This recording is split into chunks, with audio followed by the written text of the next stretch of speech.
here to really announce the celebration of a wonderful life. And that celebration is going to happen on February 6th.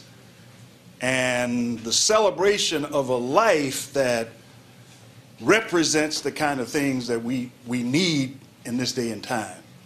And that is a voice that's crying out to us that, yeah,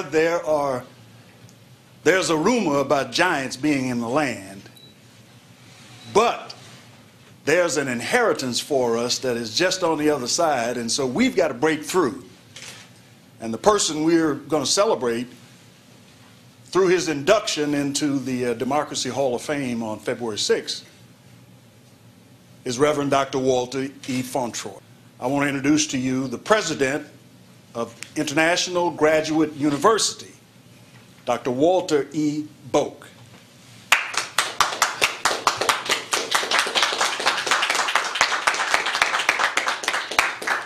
Reverend Fauntroy and members of the press, friends.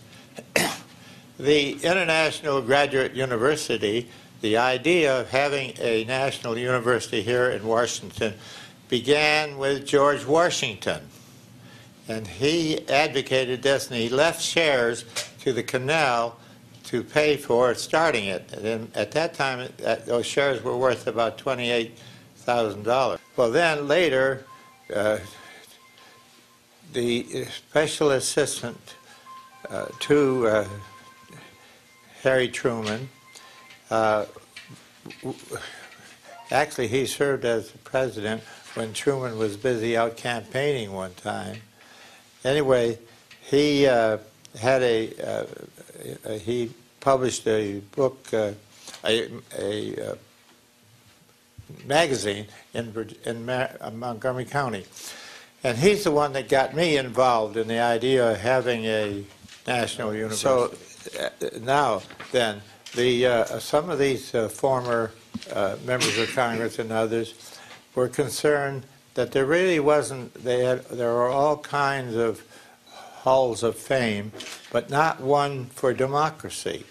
So they decided that they met almost weekly, a group of these, for quite a while to try to think about what ought to be done. And out of it came the Democracy Hall of Fame International.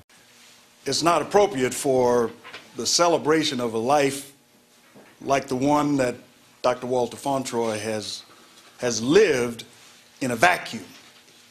You can't just celebrate those contributions with family and friends. You've got to open it up to the millions, and certainly in the District of Columbia, the thousands of people that he has labored to help. And in order to do that, you need to pull on the movers and shakers in the community. Mr. Ron Jewell. Yes. Thank you. Well, thank you very, very, very much. And I don't think I live up to very much when I stand next to giants, but certainly as president of the Black Presidents Roundtable Association National, I accepted the charge of putting together a program worthy of this great man. Now we have to fill the seats. The program is done. It's a beautiful program. I'm proud. If I'm the only one here, I'll be grateful. Okay. But in the meantime, we need to fill the seat. But we were honored because the White House asked us to stand down for a minute, and we had some time. So nothing greater that we could find to do than to honor the Reverend Walter Fauntroy. I propose that after working for 50 years as a pastor of a church, SCLC's legislative liaison, 20 years your congressman, personal friend of the poor, a guide to pastors, and a spiritual leader to many, the great Reverend Walter Fauntroy. Thank you. Thank you so much. Thank you so much, Chairman Ron Jewell. Yes. May I thank you and Dr. Boek and Mr. Phillips and this entire committee for what you have done in making me a member of the Democracy Hall of Fame. I can't tell you how much this means to me. I've had some great honors in my life.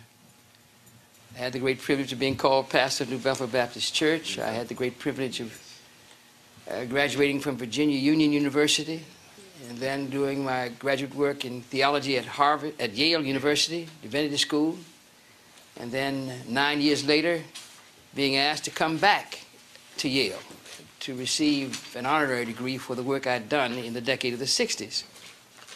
I had the great privilege of being in the Congress for 20 years, chairman of the Congressional Black Caucus, at a time when the nation needed what George Washington and the Founding Fathers envisioned. And that's why the graduate school here is so important historically. George Washington and the Founding Fathers had the wisdom to understand that these United States of America had to become the model for a world that was tortured by the barbarism of war, the decadence of racism, and the scourge of poverty. And they decided that we needed a graduate university that would teach people what the American people believed. And that is that there ought to be a place somewhere on this planet where people of every race and every creed and every color could enter a social contract to care for, protect, and defend one another beyond race, beyond creed, beyond color. That was our mission in 1776, and never has that mission been more important than it is today. That's right. America must lead in building a world of justice where none shall prey upon the weakness of others. A world of plenty where greed and poverty shall be eliminated. And a world, above all, of brotherhood and sisterhood, where we recognize that we have one God and all of us of every race, creed, and color are brothers and sisters.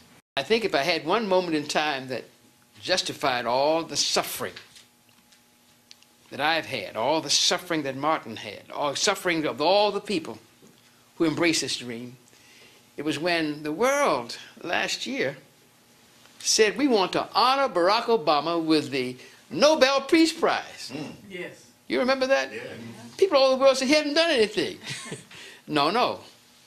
He will be known in history as the one who picked up the challenge that George Washington laid down in establishing an international graduate school and made it a living reality.